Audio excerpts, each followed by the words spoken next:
Quantas vezes já ouvimos uma história sobre uma presença demoníaca invocada em uma casa? E enquanto alguns acham que a história vai ser tranquila, ela acaba sendo bem mais assustadora do que esperávamos.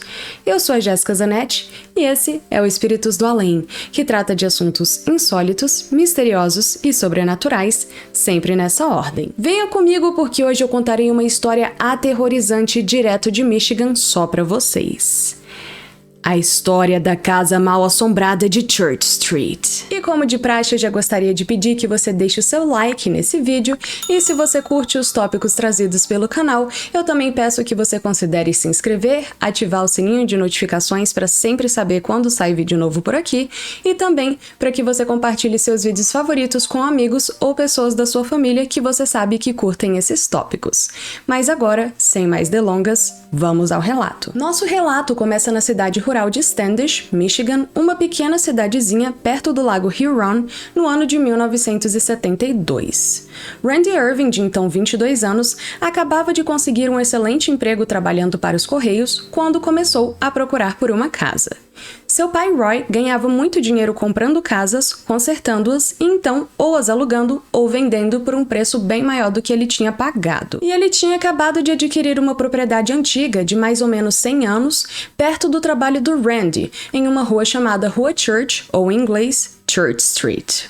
Então, o Roy propôs, que caso o filho ajudasse a consertar a casa, ele o deixaria morar nela depois. O Randy trabalhava de dia e após sair do trabalho à tarde, ele ajudava o pai na reforma. Porém, um dia, enquanto eles dois estavam cavando a fundação da casa no porão, eles se depararam com algo inesperado.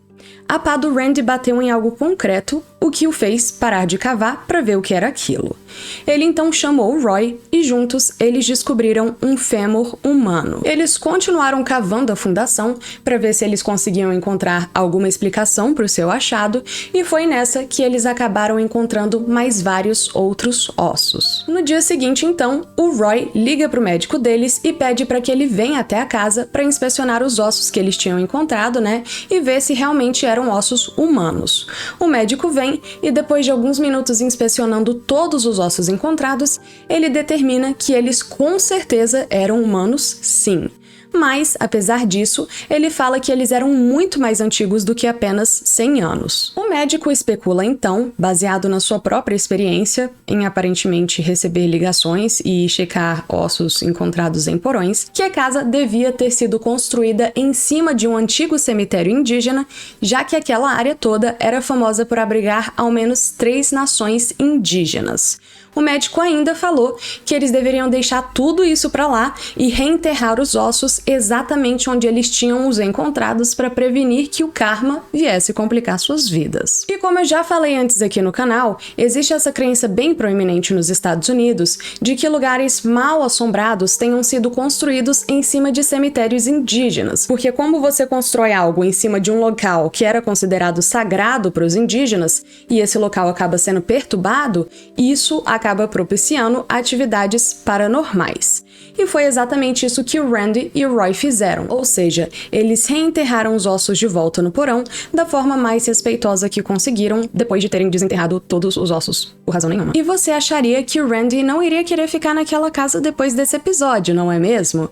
Mas você achou errado, porque assim que eles terminaram de reformar a casa, o Randy se mudou pra lá. Como diria o Whindersson, o ser humano é tão fácil de matar, né, gente? Pelo amor de Deus. Não apenas o Randy se mudou, como ele também começou a pesquisar sobre cemitérios indígenas e, em pouco tempo, isso meio que virou uma obsessão dele.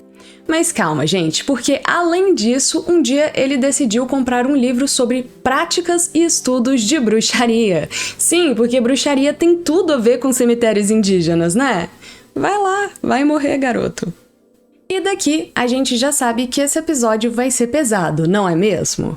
Bom, o Randy acaba lendo no seu novo livrinho de bruxaria que era possível fazer com que os espíritos se manifestassem a partir de cemitérios considerados sagrados. Cara, o espírito tá mó de boa, nem se importou que eles desenterraram e depois enterraram o corpo dele de novo, tá na paz, tá na dele, e aí o Randy decide que tem porque tem que conjurar essa entidade. Na boa, eu vou embora daqui, esse episódio é muito idiota, esse cara é burro pra Só que o Randy continua lendo o livro de bruxaria, vai dar e acaba descobrindo que, mais fácil do que conjurar o espírito de algo que já foi humano, era conjurar o espírito de algo que nunca foi humano, gente. E ele também descobriu que existiam várias entidades que poderiam ser chamadas para auxiliarem cada uma de uma certa maneira, né? Que descobertas incríveis.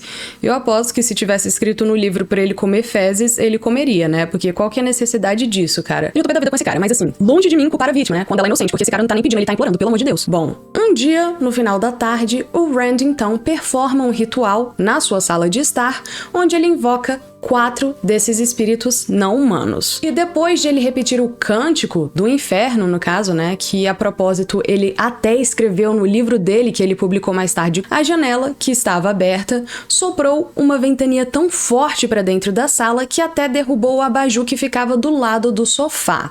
O Rand se levanta e fecha as janelas e volta para continuar com a sua bruxaria. E o Rand escreveu no livro dele mais tarde que esse livro que ele estava usando pro ritual dizia que com esse ritual, essas entidades apareceriam imediatamente. Só que, como vocês podem perceber, ele é um cara que tem dificuldades extremas em entender coisas óbvias, não é mesmo? Então, ele estava esperando que quando ele fizesse o ritual, alguém aparecesse na frente dele, que ele ouvisse alguma voz sombria, né? Ou que algo mais concreto se manifestasse. Aí ele, né, depois de vários minutos de ritual satânico fracassados, decidiu que ele estava fazendo alguma coisa errada e que talvez seria melhor tentar num outro dia. E foi pra cama dormir. No dia seguinte, nada aconteceu. Mas durante aquela noite, enquanto Randy dormia, ele escutou um barulho de vidro se espatifando no chão, vindo da sala, onde ele tinha feito o ritual, lembra? A princípio, ele acha que alguém tinha invadido a casa e pega o seu taco de beisebol pra ir lá averiguar o que era aquilo. Mas quando ele chega na sala, ele não vê nada e nem ninguém. Não me diga, não é mesmo? Então, ele procura pela casa inteira, mas não tinha ninguém ali com ele no caso. No que ele volta para a sala, ele escuta um barulho de passos logo atrás dele e já se vira pronto para dar uma tacada na cara de alguém. Mas ele também não vê ninguém. E ele continua ouvindo esses sons de passos como se fossem várias pessoas. Ouço passos na escada, vejo a porta abrir. E ele vai então andando em direção a esses barulhos, mas, de novo, ele não encontra nada. Mas o que ele achou mais estranho nessa história toda foi que ele também não encontrou nenhum vidro no chão de nenhum cômodo. E ele volta pra cama pra dormir, né? Porque é normal. E o bom mesmo é que ele não associou nada desses episódios que tinham acontecido à invocação do mal que ele tinha feito no dia anterior. É isso que eu gosto. No dia seguinte, logo de manhã, o Randy é acordado pelo telefone que estava tocando. E na linha, a mãe dele, a Belva, que tinha se mudado pro Mississippi depois do divórcio dela com o pai, disse pro filho que estava sentindo que algo não estava certo e que o Randy estava em perigo e que ela tinha que voltar pra Michigan. Um mês mais tarde, a Belva e a irmã do Randy, a Tammy, que tinha então 11 anos naquela época, chegaram com toda a mudança na casa dele. Quando elas chegaram, as duas perceberam que o Randy estava muito mais magro do que o normal e abatido. Mas o Randy falou que era só porque ele não estava dormindo direito naquelas últimas noites. Então, assim, elas relevaram, né? Só que a Belva, logo de primeira, notou que tinha alguma coisa de errado com a casa. Já na sala, ela sentiu uma presença e um frio tão intenso que ela começou a tremer ali mesmo, né? Mas aí o Randy chamou ela, mostrou o resto da casa pras duas e o dia se seguiu agitadamente, já que todos estavam, né, ocupados com a mudança no caso.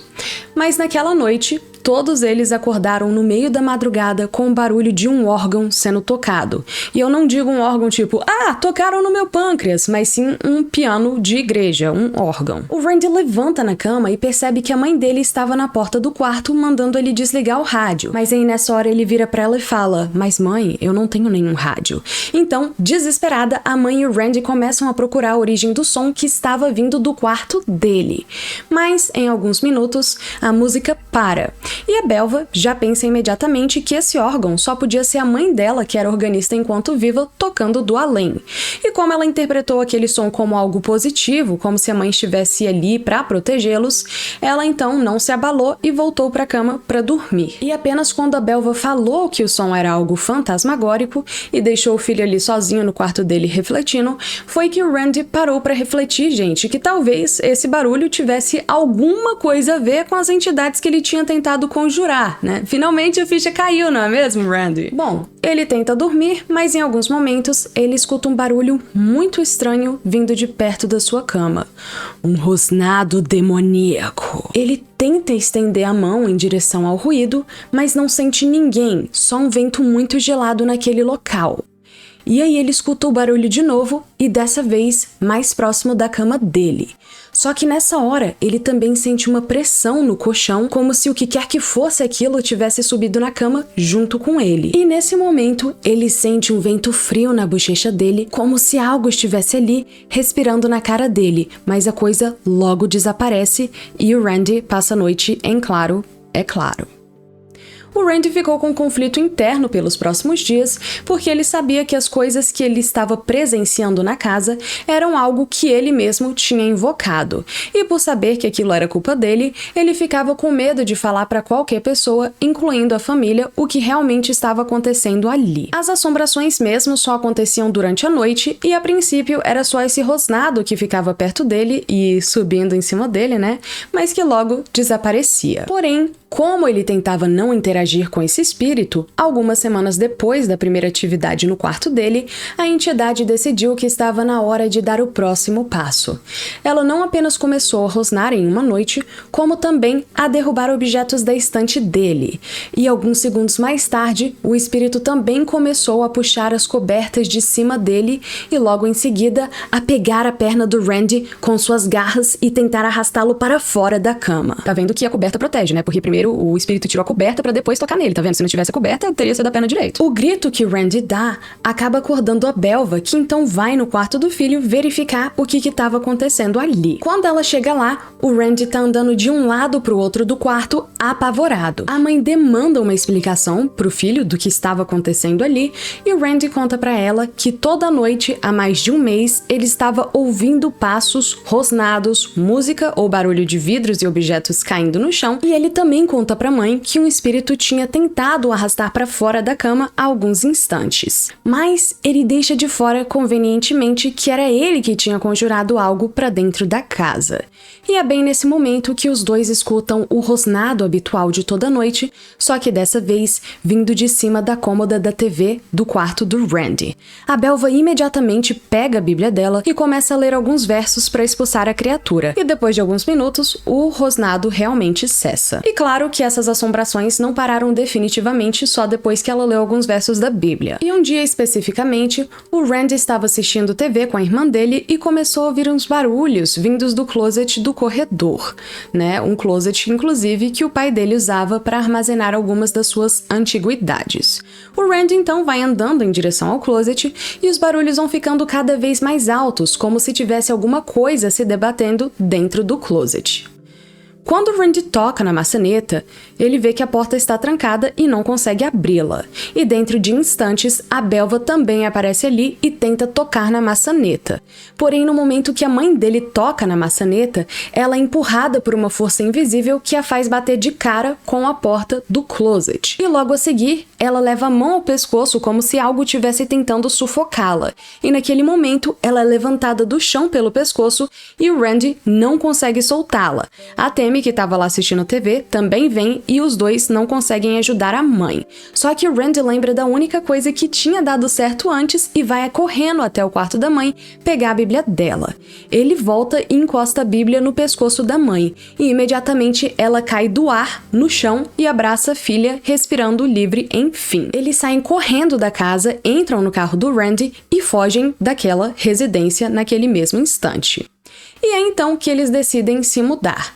Só que logo nas primeiras noites na casa nova, o Randy vai dormir e a porta do quarto dele, que estava encostada, mas não trancada, começa a se abrir sozinha, né? E já pé da vida com esses episódios de assombração, no dia seguinte ele decide contar tudo pra família, sobre os ossos, que ele continua fazendo parecer que tem alguma coisa a ver com o que estava acontecendo na casa, né? Mas ok. Mas também sobre o livro de bruxaria e o ritual que ele tinha performado. E porque ele percebe que esses espíritos estavam tentando também ferir a mãe e a irmã, ele decide então buscar ajuda. Ele vai primeiramente em uma igreja luterana, mas o ministro fala pra ele que bruxaria não existe e que demônios também não, e que tudo isso era só uma ilusão da cabeça do rapaz. Ao invés de falar, não, beleza, ó, muito obrigado aí, eu tô indo embora, vida longa e próspera, né, ele vira pro ministro e fica batendo boca ali com o cara, né? E ele fala que ele não tinha sido o único a ver essas coisas e que outras pessoas também tinham presenciado esses eventos, então não era que ele era louco, né? Mas o ministro só manda ele buscar terapia e é inútil. E óbvio, cara, eu tô te falando que esse Randy tem dificuldade de entendimento, ao invés dele ir logo na igreja católica e sequestrar um padre, isso sim funciona. O Randy, então, depois de tentar uma única vez buscar ajuda religiosa, decide que o mal tinha começado com magia e que era com magia que ele iria dissipar esse mal. E é então que ele vai até uma loja de produtos metafísicos e lá o Randy conhece o Mike Bostic, que era um Wicca que se compromete a ajudá-lo. Naquela mesma noite, o Mike vai até a casa nova com todos os seus instrumentos preparados dentro de uma maleta e explica para a família como todo o ritual ia acontecer. Depois ele pega o sal que ele tinha trazido e cria um círculo de proteção ao redor da casa, o que ele faz enquanto repete algumas palavras de proteção. Quando ele volta para dentro da casa, ele vai até a sala de estar e faz outro círculo com sal, só que dessa vez com um pentagrama de proteção, que nem a Katrina Van Tassel no filme Cavaleiro Sem Cabeça. O Mike explica para Belva e para o Randy que eles três tinham que ficar dentro daquele círculo durante todo o ritual para que eles pudessem ficar seguros. E aí ele vai e faz o ritual. E ao terminarem, todos sentem que a energia da casa estava literalmente mais leve e ficam super felizes. Mas aí, do absoluto nada, a luz da casa cai e a casa toda começa a tremer. E do andar de cima, eles ouvem o grito da Tammy. Sim, eles fizeram um ritual de magia branca na sala de estar, dentro do círculo para sua proteção, e deixaram a menina lá em cima, dormindo na cama dela sem círculo de proteção nenhum, tá? Você tem 11 anos? Se vira aí, ó. Se protege. Com 11 anos eu já tava invocando Satanás, meu amor. Quando o Randy chega no quarto da Tammy, ela está encolhida num canto, obviamente, e diz pro irmão que ela tinha sido acordada pela casa tremendo e que quando ela então coloca os seus óculos de grau para verificar o que era o barulho que ela estava ouvindo do lado de fora da janela do quarto dela, ela viu uma criatura diabólica e toda preta com os olhos amarelos olhando para ela. Quando o Randy pega a Tammy no colo, ele olha pela janela e vê a mesma criatura. Ele então sai correndo com a irmã dele no colo pro andar de baixo e conta tudo o que ele tinha presenciado pro Mike e pra mãe. E é nesse instante que o Mike revela que aquele era o primeiro ritual que ele tinha feito na vida dele, mas que ele realmente queria ajudar a família e por isso que ele prosseguiu com a sua magia. Porém, o que quer que o Mike tenha feito naquela noite, o Randy disse que só piorou as coisas e que agora eles também passaram a ver coisas dentro da casa. Eles tiveram que começar a dormir todos juntos na sala de estar e as assombrações não pararam. Na verdade, elas chegaram a durar mais 3 anos. E as mesmas coisas. O rosnado, os sons de passos, sons de objetos se quebrando. Às vezes, eles sentiam a pressão de algo no colchão deles e eles passaram, como eu falei, a verem coisas. Tudo isso durante 3 anos. Então pensa aí, né? O Randy já não sabia mais o que fazer. E ele estava super depressivo, porque ele sabia que tudo aquilo era culpa dele que estava acontecendo, né?